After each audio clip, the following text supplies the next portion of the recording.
ito ay rated SPG. Striktong patnubay at gabay ng magulang ang kailangan. Maaaring may masiselang tema, lengguwahe, karahasan, sexual, horror o droga na hindi angkop sa mga bata.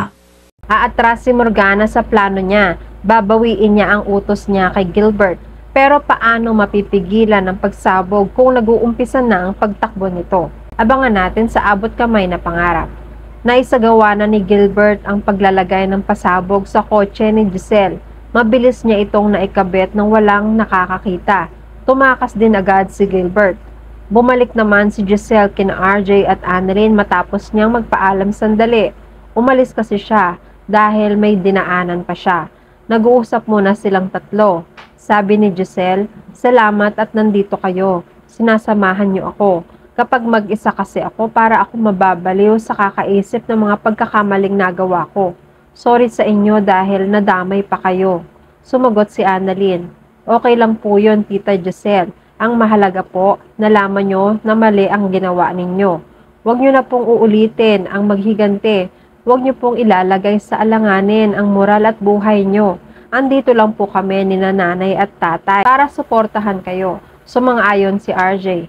"Oo nga naman ate, huwag mo na rin isipin yon. Tapos na yon. Andito lang kami kung nalulungkot ka at kailangan mo ng kausap." Napangiti si Giselle. "O paano? Tara na, nagugutom na rin kasi ako eh." Samantala, nagtatalo ang mag-inang Zoe at Morgana dahil madadamay pa si RJ sa paghihigante ni Morgana kay Giselle. Nagalit si Zoe at sinusumpa niya na magagalit siya sa mami niya ng habang buhay kapag madamay ang daddy niya. Natakot si Morgana sa pagbabanta ni Zoe sa kanya. Umalis na si Zoe para matawagan ang daddy niya. Babalaan niya si RJ para hindi sila matuloy sa lakad nila. Pumasok siya sa isang kwarto para walang makarinig. Hindi mapakali si Zoe. Nagmamadali siya sa pagdial ng number ni RJ. Noong una, hindi niya ma-reach ang number. Nasa lugar kasi si RJ na mahina ang signal. Nung nakakuha siya ng tiyempo, biglang nag-ring ang cellphone ni RJ. Nagmamadali pa rin si Zoe. Sa pagkakataong yon, magkakasama sina RJ, Giselle at Annalyn.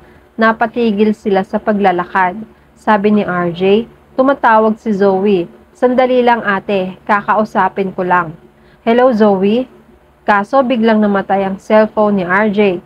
Napansin niya na drain na pala ang battery niya. Sabi ni Giselle, "Ano raw? Nakausap mo ba kahit kaunti?" Sumagot si RJ, "Hindi ate eh, deadbat na pala ako." "Ano kaya ang sasabihin nun?" Nag-aya na si Giselle. "Tara na, tatawag naman yan sa akin or kay Annalyn kung may sasabihin talaga siya sa iyong importante. O baka nagpapapansin lang na naman yan." Pare-pareho na silang sumakay sa kotse. Sabi ni Giselle, "Doon tayo kumain sa paborito kong restaurant. I-recommend ko sa inyo ang best seller nila. Sigurado ako magugustuhan mo doon, Annalyn. At ikaw na rin, Obeng." Napapangiti naman si Annalyn. Excited siya. Ganon din si RJ. Sa kabilang banda, kay Zoe, "Anong nangyari? Bakit naputol?" "Dad, kailangan nyo umalis dyan. Huwag kayo sumakay sa kotse ni Tita Giselle. Tatawagan ko na si Tita Giselle. Alam kong bababaan niya lang ako ng tawag pero bahala na. Kailangan mapigilan ko silang sumakay sa kotse." Denial ni Zoe ang number ni Giselle para siya na lang ang balaan nito. Nagring ang cellphone. "Tita Giselle, sagutin mo ang tawag ko."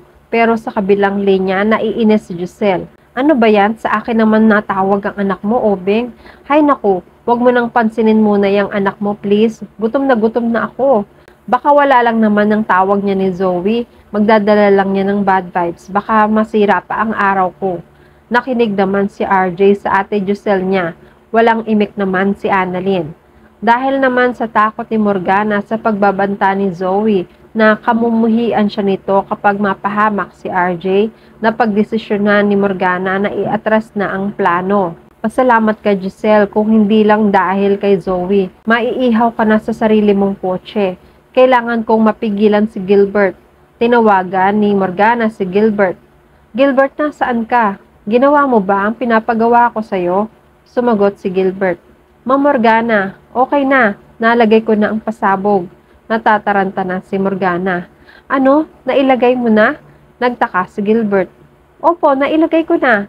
Sigurado akong makakaganti na tayo sa pagkawala ni Madam Chantal. Nagmamadali naman si Morgana. Hindi, wag mo nang ituloy. Pigilan mo ang pagsabog. Nagtataka si Gilbert. Ano po? Tama ba ang narinig ko? Bakit nyo naman naisipan mag-back out? Sumagot si Morgana. Basta, wag ka nang maraming tanong. Gawin mo na lang ang inuutos ko. Sumagot si Gilbert. Pero Mang Morgana, naikabit ko na doon ang pasabog at maya-maya lang ay sasabog na yon. Nakasakay na sila sa kotse. Natataranta na si Morgana. Basta gawan mo ng paraan na bumaba sila sa kotse. Hindi dapat madamay sina RJ at Annalyn. Gawin mo na yon ngayon na. Napatingin si Gilbert sa kotse ni na Giselle. Paano niyang gagawin na pigilan ang pagsabog sa kotse? Mas lalo lang siya mabubuking na may ginawa siyang masama kina Giselle. Umisip siya ng paraan. Dahil ilang minuto na lang ay sasabog na ang kotse. Anak ng, anong gagawin ko nito? Sabay takbo si Gilbert. Bumalik naman si Zoe kay Morgana. Ano na, Mami? Nakausap mo ba si Gilbert na umatras na siya? Kung hindi niya makuhang pasabog, puntahan niya na sina Daddy at pababain na lang sa kotse. Sumagot si Morgana. Oo, Zoe, magagawa ng paraan niya ni Gilbert. May tiwala ako sa kanya. Sumagot si Zoe. Siguraduhin mo, Ma'am, dahil tototohanin ko ang mga sinabi ko. Katapusan na natin bilang mag-ina. Sumagot si Morgana. Wag, Zoe. Maghintay ka lang. Baka may magawa namang paraan si Gilbert. Sa kabilang banda, may kinausap pala si Gilbert na isang bayaring lalaki para sumunod sa utos niya. Inutusan ni Gilbert ang lalaki na magpunta sa harapan ng sasakyan ni na Giselle para sadyain na magpabundol dito. Nang sa ganon, kapag mabangga ang lalaki ay bababa ang mga taong nasa kotse dahil mag-aalala sila kung nasugatan o napuruhan ang nabangga para mabigyan ni Annalyn ng paunang lunas. Dahil nagugutom na nga si Giselle ay pinaandar na nga ni RJ ang kotse hanggang sa may isang taong dumaan na biglaan sa harapan ng kotse na bangga. Nabigla silang tatlo. Tumatakbo rin ang orasan ng pasabog. Medyo malayo ang tilapon ng lalaking nabangga. Pinuntahan kaagad-agad ng tatlo ang lalaki upang matingnan kung humihinga pa ba. Maya-maya ay biglang sumabog ang kotse ni Giselle. Nanlaki ang mga mata nilang tatlo. Biglang nanginig sa takot si Giselle. At yan ang mga pakakaabangan natin sa Abot Kamay na Pangarap. Please like this video and please subscribe to my channel. At magkita-kita po muli tayo sa mga susunod pang episodes.